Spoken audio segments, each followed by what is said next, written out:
friends and my Tibetan colleagues. I would like to first of all wish His Holiness the Dalai Lama a very happy 76th birthday. His Holiness the Dalai Lama's birthday is being celebrated all over the world, and he has been congratulated on his 76th birthday in Washington DC, where he is teaching Kalachakra today. As you know that His Holiness the Dalai Lama is both the spiritual and political leader of Tibet.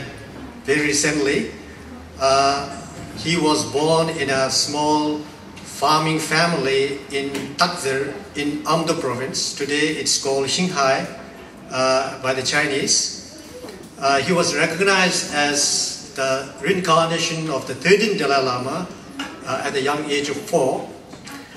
Then he took over the leadership of Tibet. He went to Lhasa and became both the political and spiritual leader of Tibet.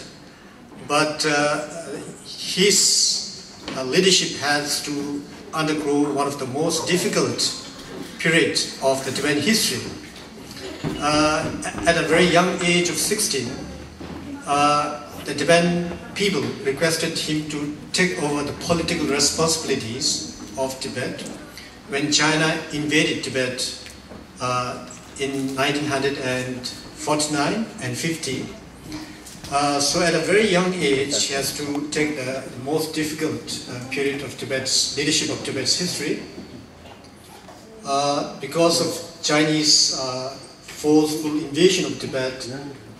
His Holiness representatives signed what we call as the 17-point agreement, in which Tibet accepted China's sovereignty over Tibet, but at the same time China promised to respect Tibet's autonomy, Tibet's religion and culture.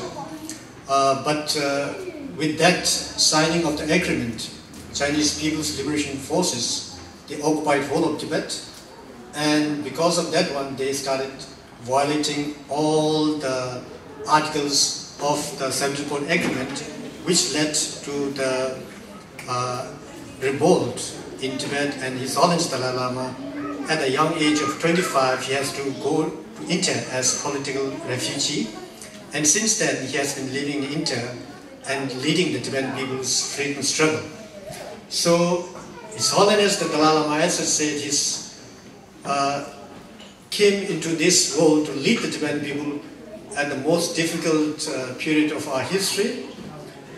His Holiness the Dalai Lama was not only went through the traditional Tibetan education, and he did his doctorate in Buddhist philosophy at the age of 24. And even at his young age, His Holiness Dalai Lama wanted to bring reforms in Tibet. As you know that Tibet at that time was very traditional, and governments were very archaic and not democratic. His Holiness Dalai Lama saw that a lot of reforms need to be done in Tibet. He initiated many reforms, but unfortunately at that time China has already occupied Tibet and did not allow his reforms to succeed. So as soon as His Holiness Dalai Lama came to India in 1959, the first thing he did was to bring reform, that means to democratize the Tibetan administration in exile. So you know that since the 5th Dalai Lama in 1642, the Dalai Lamas took over both the political and religious leadership of Tibet. So when he came to India, the first thing he did was to democratize the Tibetan administration, that we had, for the first time in the Tibetan history, an elected parliament which decides the policy of the Tibetan people in exile. And another important thing he did was to carry on the struggle of the Tibetan people. He brought the Tibetan issue in the United Nations in 1959, 61 and 63, and also tried to resettle the Tibetan refugees. You know that at that time, about 80,000 Tibetan refugees, they followed His Holiness Dalai Lama to India, Nepal and Bhutan. So it's important to look after their welfare, at the same time to bring modern and traditional education to the young Tibetan refugee children coming to India, and also to carry on the freedom struggle of the Tibetan people. So in this 52 years now, we have now a very vibrant, democratic Tibetan government in exile, where Tibetans all over the world have a say in the decision-making process of the Tibetan people.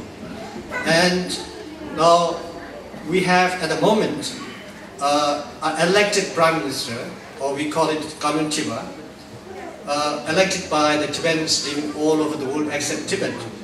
So since 2001, we have a directly elected Prime Minister. Now this one is the third directly elected Prime Minister who is going to take over the Tibetan administration very recently, coming August. And His Holiness Dalai Lama also thought that it's important to give the responsibility of the Tibetan people for their own future affairs. So he gradually, right from the beginning, tried to delegate most of his traditional powers to the elected leadership. So this March, His Holiness Dalai Lama decided